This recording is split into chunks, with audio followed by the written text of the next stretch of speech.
So why did the Borg cross the road? Why? Because he assimilated the chicken.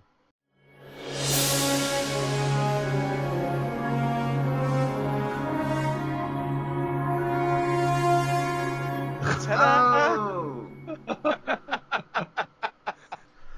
Welcome to the Final Frontier, a Treksphere podcast for all of your fun fan film facts. I am Bill Allen, aka the guy in the red shirt. Joining me is our fearless leader, Adam Mullen.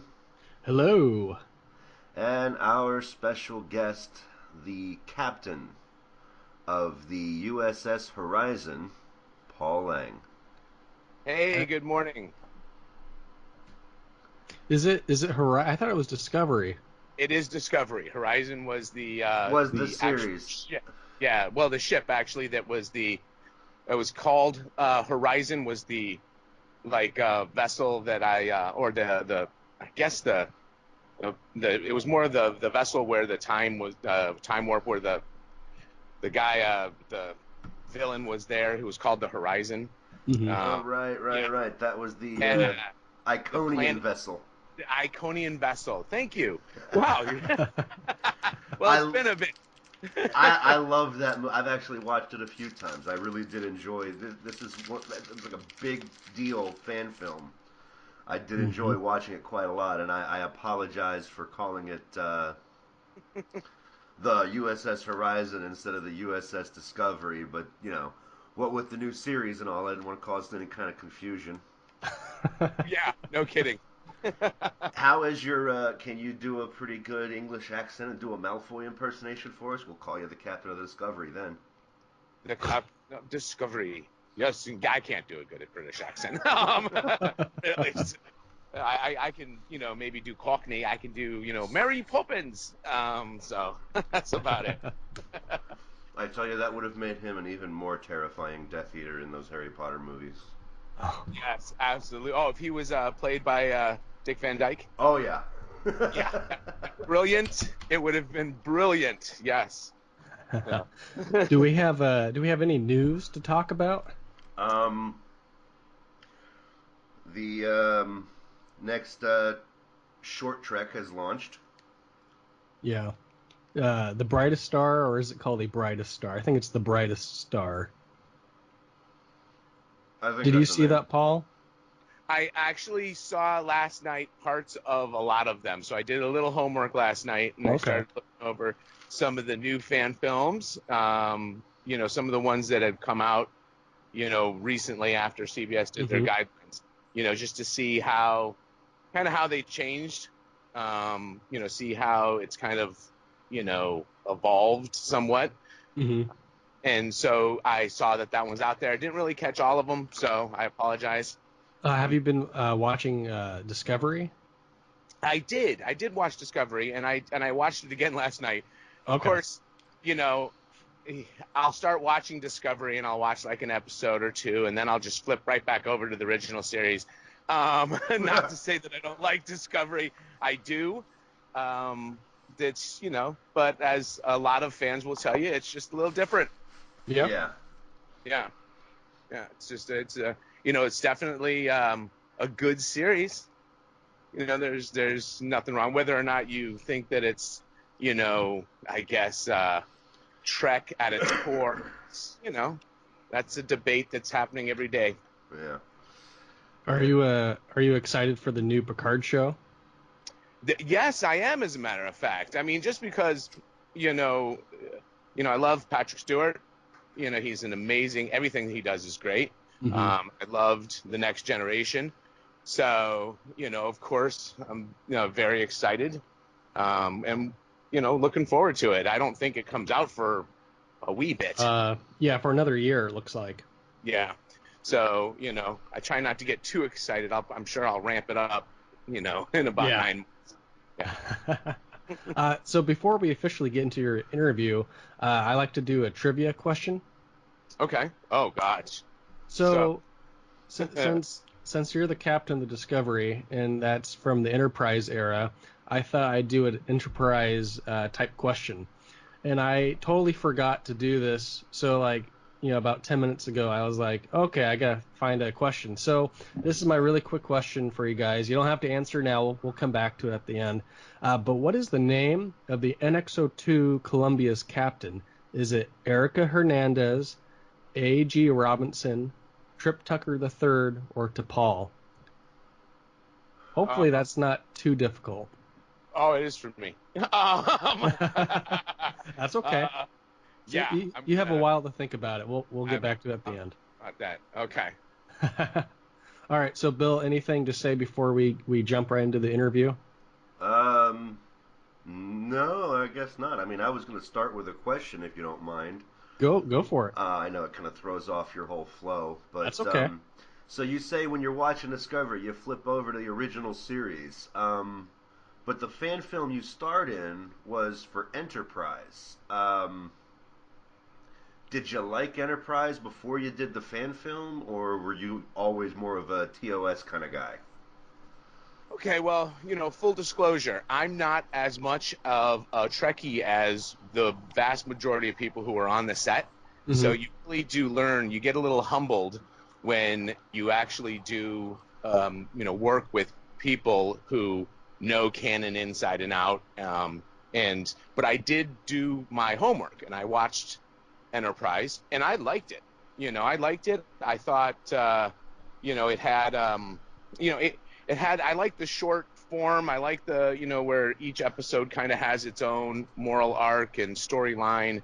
That's one of the big differences, I think, that you have nowadays is, well, with Discovery specifically, is that, they're not necessarily standalones.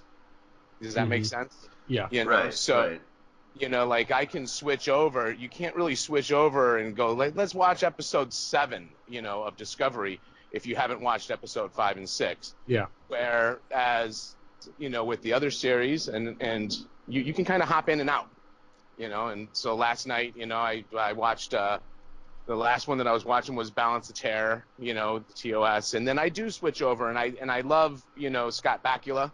I liked him from Quantum Leap. So,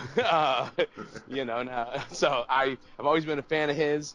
I'm definitely, I definitely like the actors. I love the cast. I love Jason Isaacs, by the way. So, he's a great actor. So, I enjoy the acting abilities, and then the storyline, of course, I love the storylines, but Discovery for me was just a little, it's you have to watch from the beginning to the end. Yeah. So it's a little different. Yeah. So I guess to answer your question, that was a politician's answer.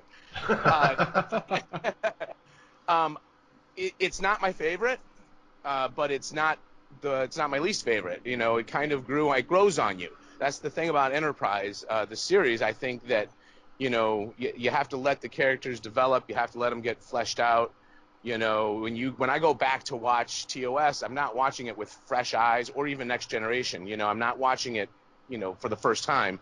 So all the characters, I know them, and I know, their backstories, and I can kind of, just, hop in and out where, with Enterprise, you have to let that grow on you a little bit. I noticed that, when the first couple episodes, I wasn't totally engaged, but as the series goes on, it does grow on you. It didn't end well.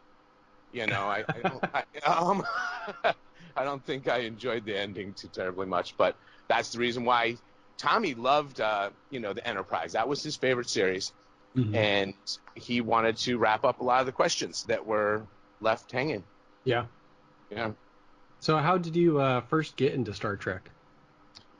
Okay, so I'm 50 years old. So I was born in 68. And so by the time I started, like about 9 or 10 years old, is really when I think Star Trek started to gain a more of a cult following, more of a, diehard following. It didn't happen right away. I mean, of course, I was just born.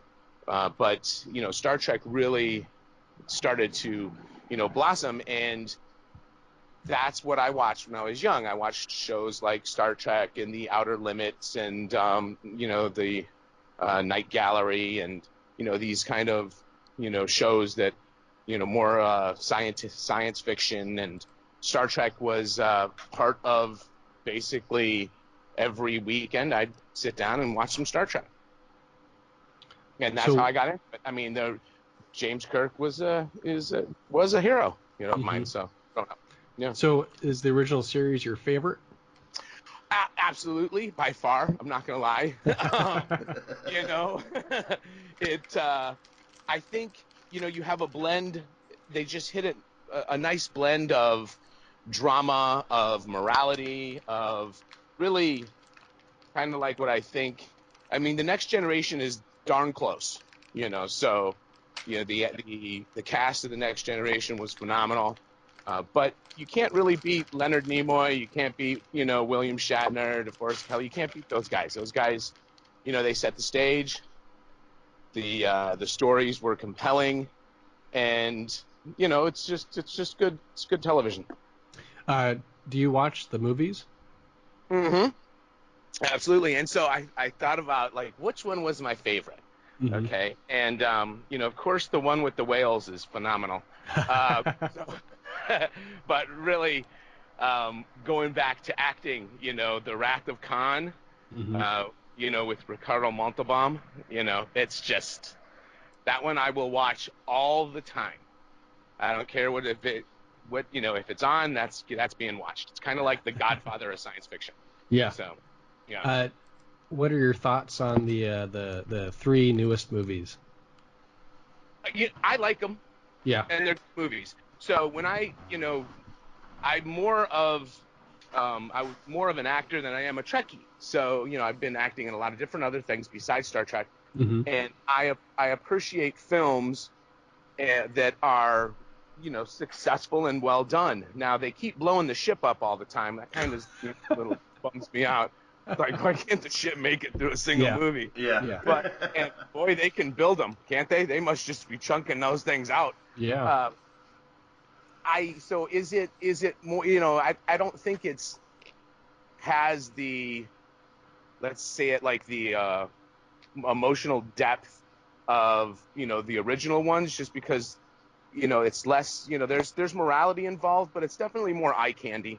Mm-hmm, it's definitely more, hey, flash, flash, boom, boom, which is fine, but when you look at the characterizations in the original ones and the ones now, I think the cast does great. Carl Urban, I think, nails Bones. Yeah.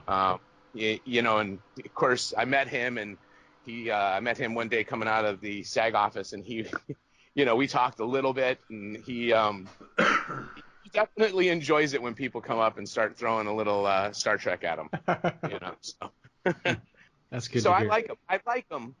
Yeah, I know people get upset, and some people curse J.J. Abrams. Yeah. But he's trying to. At least he tried to bring in more people into the Trekverse. Mm-hmm. That's as the original Trekkies get older, like me. You wonder, are the new kids really getting, is there a younger generation that's coming into Star Trek and, diving into the universe? And, that's one of the thoughts that, I hope they do. I hope they can get the younger generation. Mm-hmm. And if that's what it takes, is little Zoe Saldana, hey, there you go. Yeah. Bill, do you have any follow-up? Well, as far as that goes, which of the three did you enjoy most? Okay. I know that's really putting you on the spot, but... Yeah. Into Darkness, I think. And I know people are going to, groan. I could hear them. Yeah, what the hell, man? I know, because I really like The Wrath of Khan, in the original series. And so wouldn't that be almost like sacrilege? But I like, just from the standpoint of the action of that one was constant and kept you going. The first Star Trek of the reboot was really good. I think Chris Pine does really well. I really do. I think he does well. I think he was a great cast. They cast him well to do it. But they're definitely, if you were to rank all of them in order, I think you won't get to one of them until you're number 6. maybe even after the whales. So I love that's that the one. one thing I don't get. Everybody always puts the whales so high on the list, man. I mean, it's It was funny. I mean, there were a yeah, lot of good parts. yeah, And, when you look at successful movies, humor always has to have a little part in it. You have to have a little humor. If you go dark like all of the DC superhero movies, you're going to just suck like all of the DC superhero movies. So, where Marvel, I mean, you look at theirs and, they just, it's basically a comedy with, a lot of flashy bang bang. Yeah. yeah. Bill, anything else? Yeah. So you said you've acted in other things before. Have you done other fan films, or have you done like paycheck acting? Yes, I have. So, I actually got my first. Where am I? Is that right? I guess I have dogs. Oh, That's that's me. Bill's. That's me. Oh, okay. So I got my first acting gig from the director Mark Forrester, who did Quantum Solace, and that was opposite of Gerard Butler. Before then, I'd done a lot of indies and commercials. Detroit, when I was living there, had a film credit, and we had a lot of movies floating through, Chink Preacher, Real Steel, and that was a good time to be there. And then I starred in a Lionsgate comedy as a villain, and Pups United. It's a great movie, and it's a good kids movie. So I did a couple kids movies. I did Pups United, Thrill Ride. I did another movie called A Girl Like Her, which was a critical success. It was about bullying, and so I've done a lot of I've done a fair number of films and paying films, paycheck films, so to speak. Bill. And what about fan films? Have you dove into any of that anymore, or? After Horizon, I mean, what can you do, So Yeah. I mean, you I, knocked it out of the park with the first one. It's hard to top that. exactly. And when are you going to be able to really put together kind of the crew and the, mainly the director who's like, amazingly committed to that type of film? Would I do one again? Absolutely. I thought it was a blast. I love the reception. I love, hearing from people. I literally will hear from somebody every week, reaching out and saying, "Hey, I love this." And of course, then I go on to the YouTube just to hear the opposite side of it. And so, I can hear people telling me how great I am on YouTube. They're lovely people. And but yeah, I would do it again. I have since left Michigan, so Tommy's still back there. I don't know if he's actually going to do another fan film. He's doing his own project Mm-hmm. right now, Electron Blade, and that's going really well. So, um, yeah, I haven't really. I'm actually, if you can see the ocean there, so here, and I've kind of sunk into the sand a little. I took some time off because it's really nice just to go walk the beach and enjoy Mm-hmm. myself. Yeah. So, do you have a favorite fan film besides yours, of course? Okay, besides mine and besides a couple of the other, I'm going to go outside of Star Trek, Okay. because I got to know a lot of the people, during this, not necessarily personally, but I got to know a lot of them, during this, the Star Trek, the making of Horizon. And so there was a lot of great Star Trek at that time. I thought, was just a great series. Mm-hmm. And so, some of the people I met from Action Art, too bad it came out, but that trailer was really nice. But you're gonna hate this. I'm gonna go straight to Star Wars. There's this there was this one kind of a parody, in a sense. It was a comedy called Troops. I don't know if you've ever. Yes, I Yes, Bad love that Boys. one. That one was just really top notch. I mean, just witty, and done really well. That one I watched again. 'Cause, I was thinking about fan films, and I watched that one. That one's always fun to watch. And then there's a bunch of when we later did with Tommy. We did another film. runaways of Western sci-fi.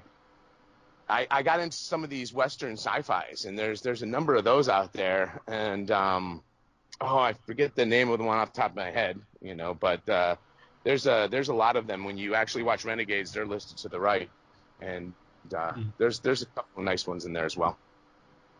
So I do watch fan films. But and when I say fan films, of course, fan films are coming off of movies or whatever, but I like short films in general. I like to see, people making, not only fan films, but original content. Mm-hmm. Yeah. There's a nice, with the up in technology, people are putting stuff out that is just amazing. Bill? Oh yeah. All right, so I'm going to steal another one of Adam's questions. How did you get the role of the captain in Horizon? Well, I auditioned for a role in a short film called Extended Slate. Extended Slate was directed by Mark Bowers, and Mark Bowers, played the lieutenant on Horizon, the first officer. The first officer.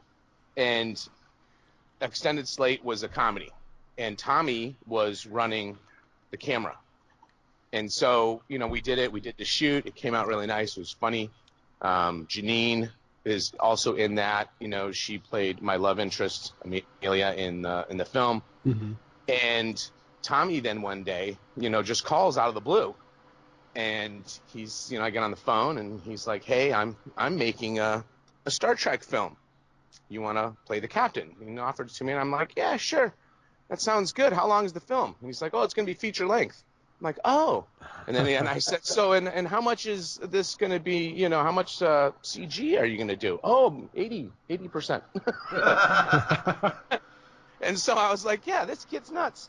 And, but, I looked at some of his previous stuff, some of his prior work, and it was amazing. And I said, "Why not? I've got a year." And so, took about a year from the beginning to the end to get it filmed. But that's how I got the role, was from a comedy. Now, what he saw in me, only Lord knows. But, it was, he just came out and offered it right out of the blue. And so I said, absolutely. Who wouldn't, right? Yeah. Yeah. Do you have any fond memories while on set? A ton of them. We had so much fun overall. Even though the majority of it was done in Tommy's basement, his parents are really sweet. The cast, between Tommy, the best was Tommy's relationship with our makeup director, Vera. Those two just had, loved each other and hated each other so much that it was just fun to watch, and that was cool. But the first day was the most memorable. The first day we actually shot outside. So we shot outside. It was October-ish, and it's in Michigan. It was cold, and it was the first time ever putting on the uniform. And the uniform could have used about 2 or 3 more inches in uniform. And so you'll notice there's not a lot of below the waist shots, because I probably look like I'm wearing a thong or something. It's just going right up the middle of me, way too tight. And we were freezing because it's October in Michigan. And so you'll notice, like, a couple of the scenes, Ashley, who plays Marie, was really close to me. And so we didn't want to, give an idea there was a love interest there. It was just that we were freezing, so we all stayed kind of close to each other. Mm-hmm. So that set the stage for the filming.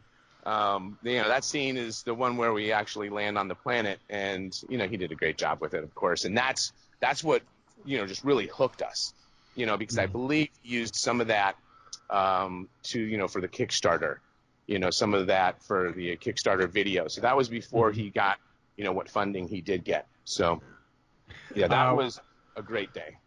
So you said it took a year to film. How many hours in a day would you be filming?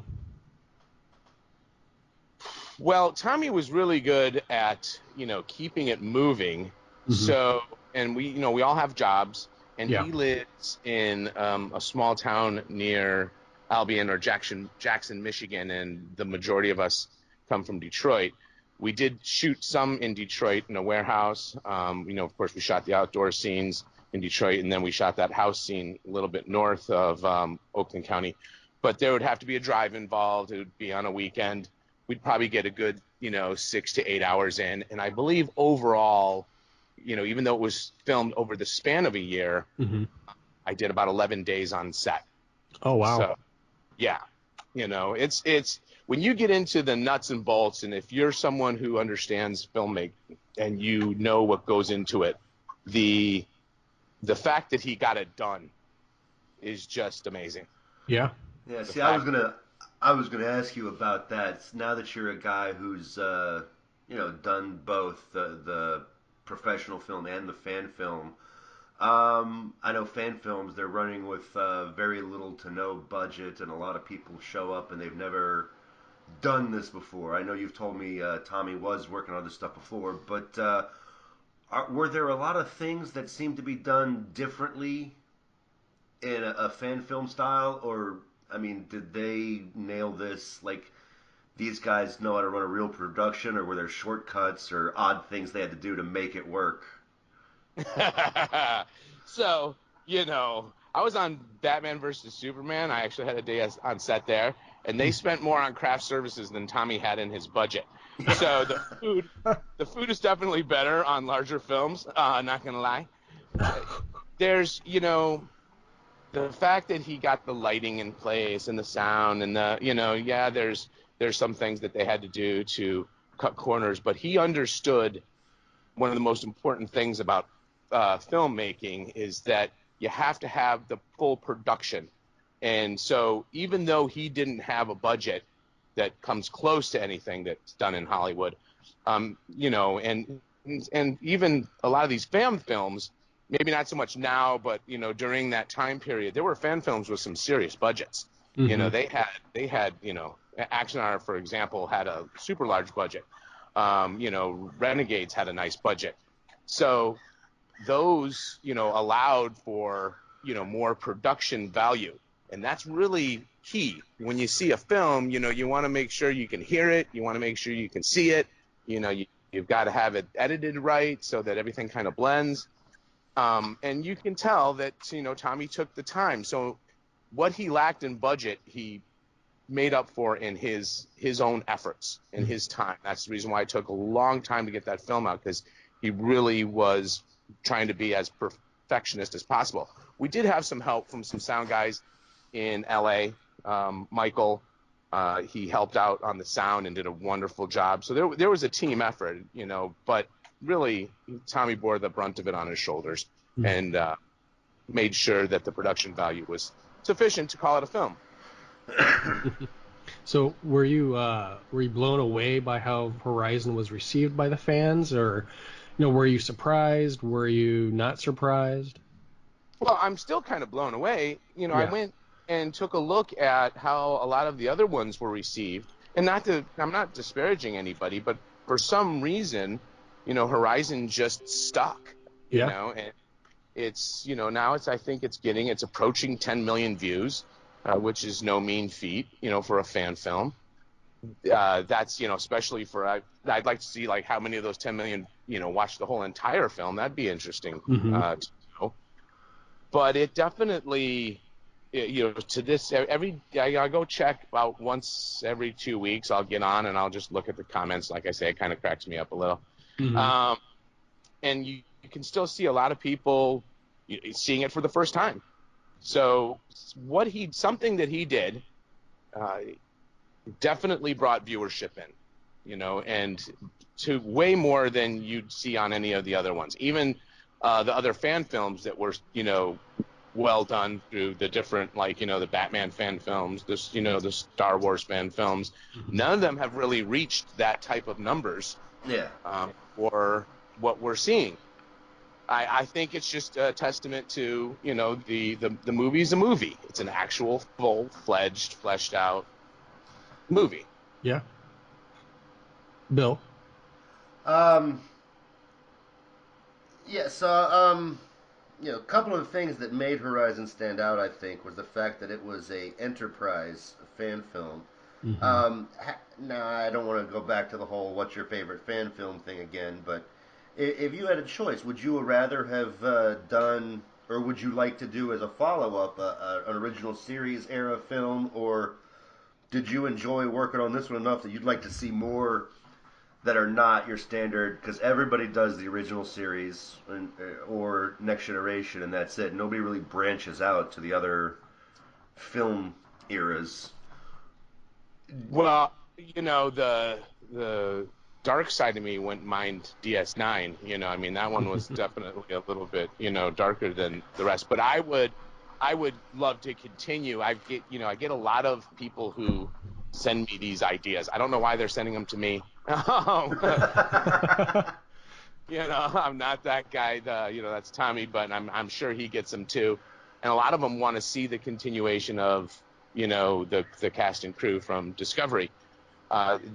Enterprise was that time period. What I came to really love about that time period was it was right before the Federation was created, and so you see a lot of it's the Federation was young, and that's the Discovery was still happening. Everything was still new and fresh, and that's kind of something that you don't get necessarily with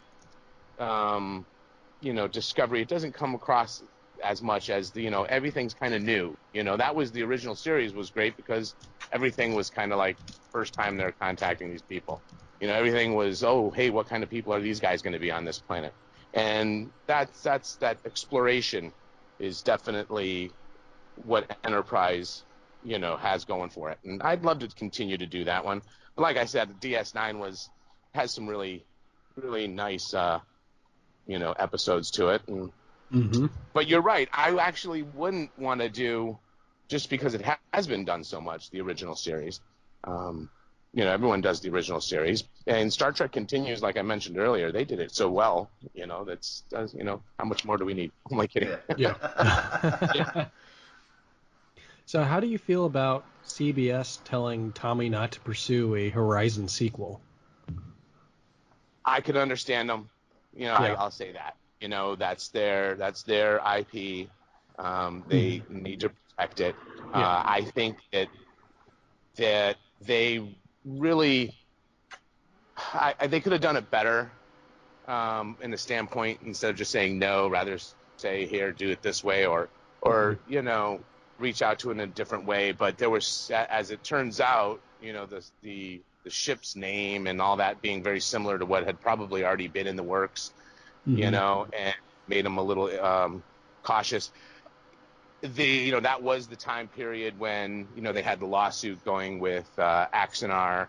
So he just got caught in a bad time. I don't think that it would have had that much of an issue had they not had that going on. But then again, Tommy was doing a Kickstarter and trying to do a full feature length film, and they're protecting their IP. I have no problem with people protecting their property. That being said, there's gotta be a market for them to attract their fan base. I think that's where they're not doing the best job in the world. There is an established Star Trek fan base. You would think that Alan Kurtzman or these guys who are doing the shows would want to pull more of them in rather than go directly to trying to expand the fan base.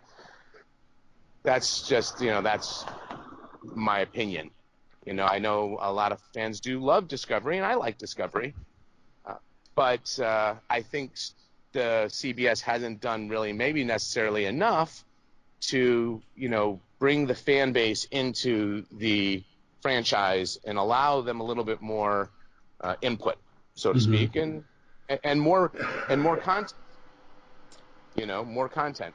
I don't know, and I don't know because I didn't keep track of I kind of after it was done, I did a couple other films and pulled away from it a little bit. But maybe you guys can speak to this. I don't know if there has been a decrease in the amount of content that's come out since the guidelines.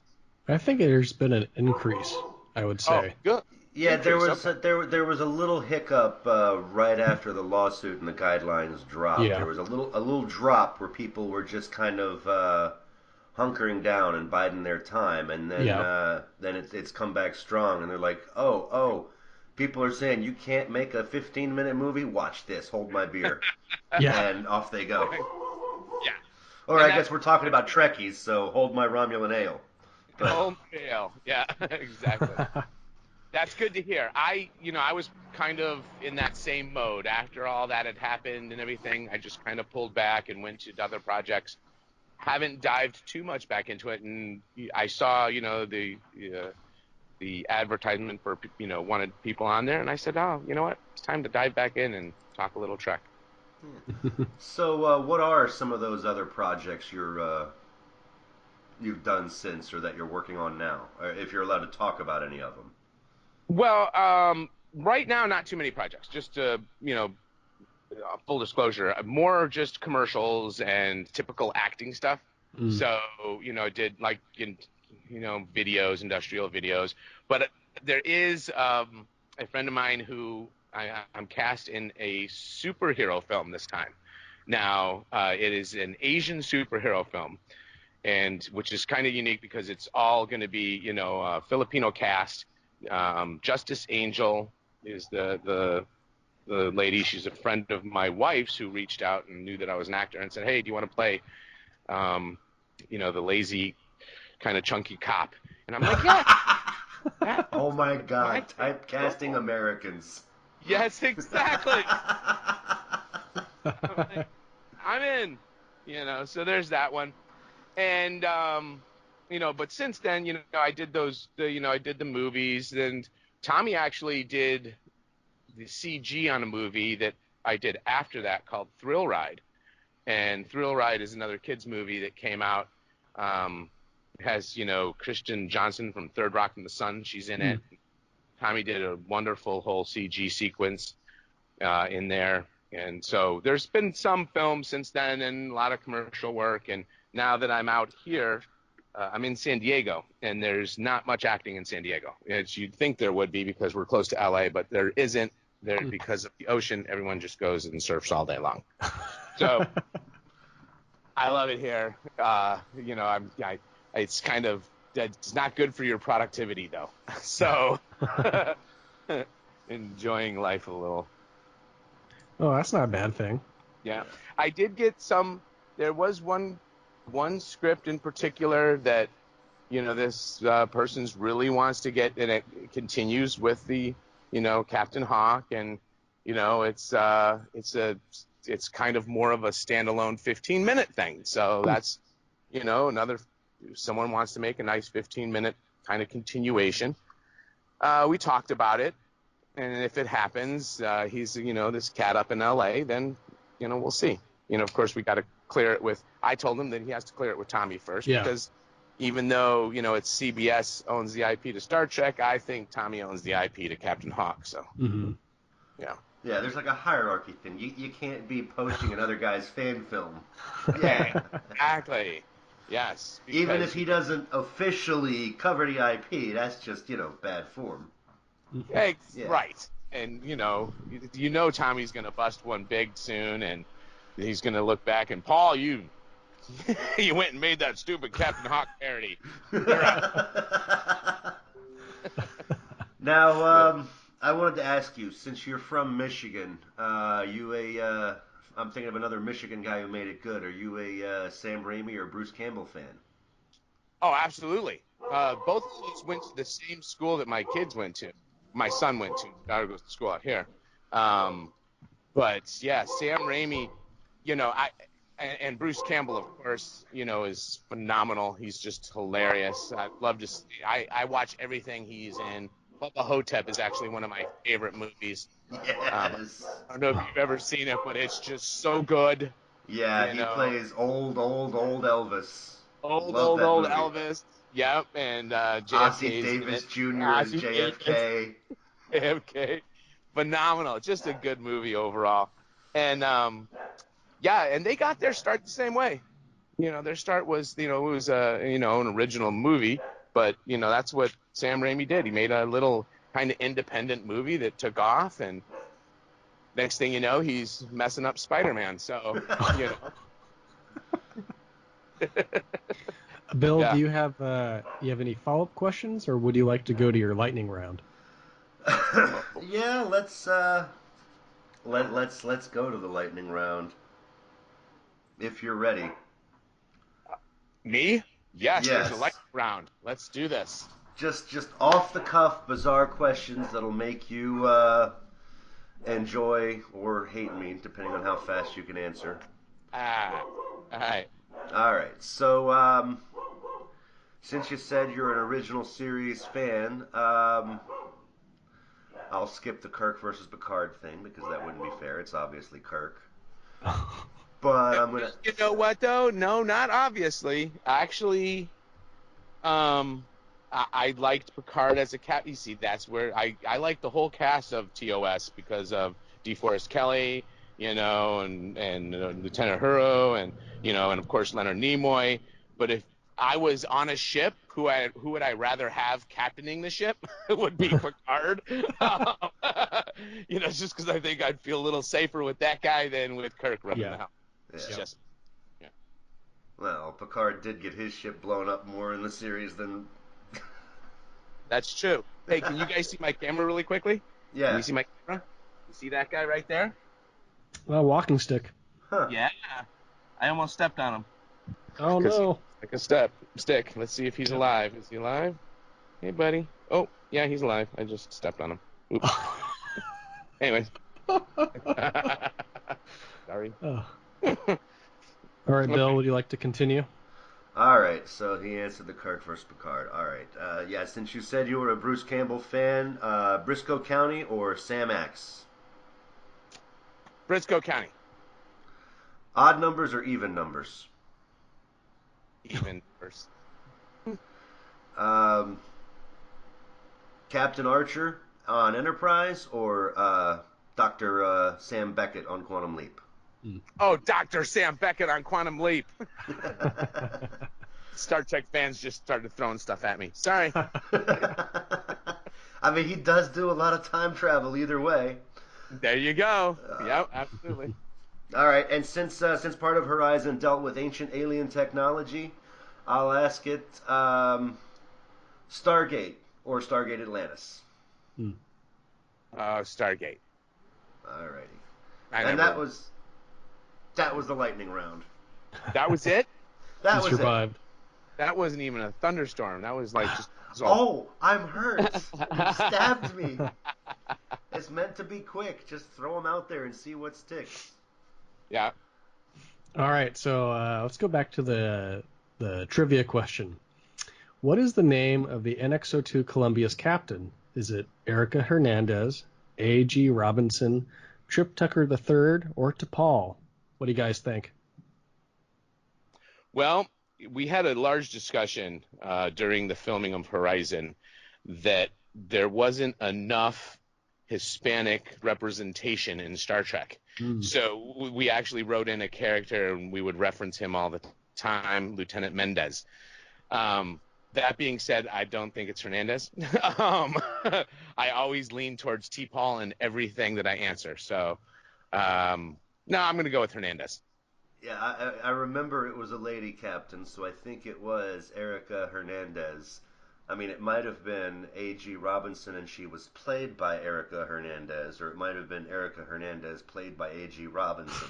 But I'm going to go with Hernandez. Yeah, so it's Erica Hernandez because she had that relationship with Captain Archer. So A.G. Robinson, I'm going to type in really quick so I don't get it wrong, so I don't look bad. If I can type here, I go to Memory Alpha for all my stuff. Oh boy, I typed it in wrong. Okay, so it's A.G. not A.B. Oh my goodness.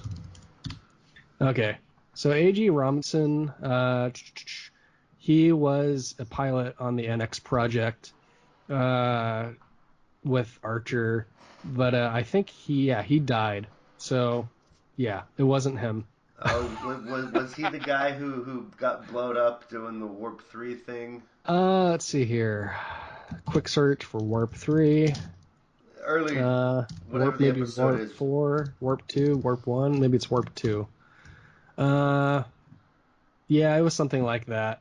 Yeah. Yeah, the flashback episode to the early days of the testing the engine, and he pushed the envelope and got blowed up.